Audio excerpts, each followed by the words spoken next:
Of the previous session where we are trying to understand the various accounting concepts, we'll today discuss a new concept. We have already discussed this concept of business entity in the previous session. In continuation, today we'll discuss another important concept which is called as a money measurement concept. Now, what is this money measurement concept and why it's so important? We'll discuss about this. Money measurement concept states that in the accounting, when we are recording the transactions, we'll only record those transactions which can be expressed in terms of money. Only those transactions which can be expressed in terms of money or the currency of that country, only those transactions need to be recorded. Any other transaction which may be important, but if it cannot be expressed in terms of money, will not be recorded in this aspect. Which also means that we are only recording the transaction which gets expressed in terms of currency. So it can be in terms of dollar, it can be in terms of rupees, in whatever country you are preparing the accounts. So what does it mean? It simply means, for example, there are transactions which are happening which are not which may be pertinent. For example, let's say the death of a CEO. Now, a death of a CEO is a very important event in the organization. It may impact the profitability of the organization also, but this can't be quantified. This cannot be quantified. If I cannot quantify this, I cannot record this transaction in my books of accounts. Similarly, it also means that I have to express everything in terms of my currency. So let's say if a building if a company is having, let's say, 10 acres of land. Now, 10 acres of land which the company is owning, it's an asset for the organization.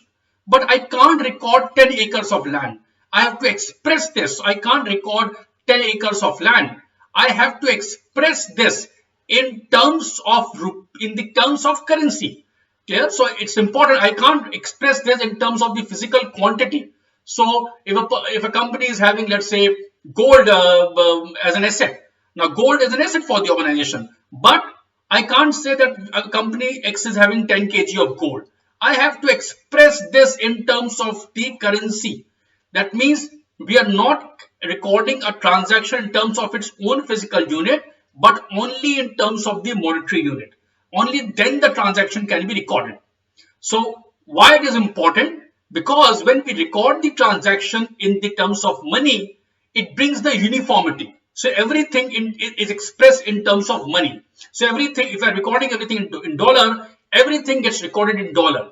So if it's a gold, it's an asset, any liability which are having it, all of them have to be expressed in a single unit, which is a currency of that country where the accounting records have been prepared. And therefore, it brings the uniformity in all the transactions.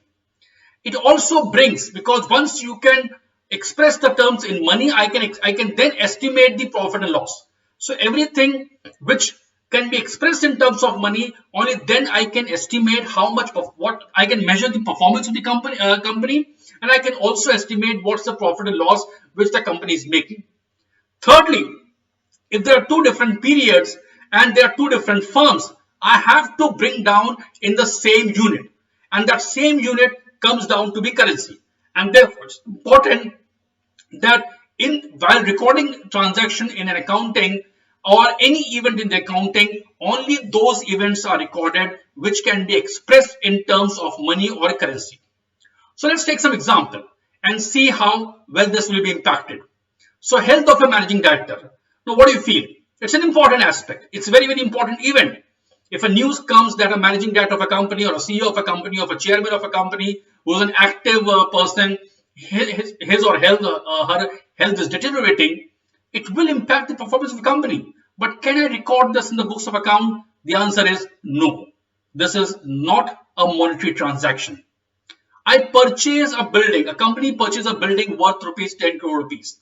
Now, yes, this building has been quantified. This building has been quantified in some amount, which is in terms of 10 crore, and therefore this can be recorded in the books of accounts. Thirdly, rent was paid. So rent was paid of rupees 100,000. Now, this again, a rent is expressed in terms of money. It's a monetary transaction, and therefore it will be recorded in the books of accounts. Next, goods worth rupees 10,000 given as a charity. So again, some charity has been done, but this again has been quantified, and therefore again this can be recorded in the books of account. Delay in supply of raw material. Now again, this is an important event in the organization. This can stop, this can affect the working of the company. It may impact the profitability of the company, but the delay has happened. Can it be quantified? No, it can't be quantified. And therefore, this event cannot be recorded in the books of account. So, it's very important that the monetary principle states that if I'm recording anything in the books of account, I can only record those transactions which can be expressed in terms of money. Any event happening in the organization which cannot be expressed in terms of money or which cannot be quantified in terms of money will not be forming a part in the income statement or balance sheet or in the accounting data. I hope the concept is clear to you. We'll continue more concepts in the next session. Thank you.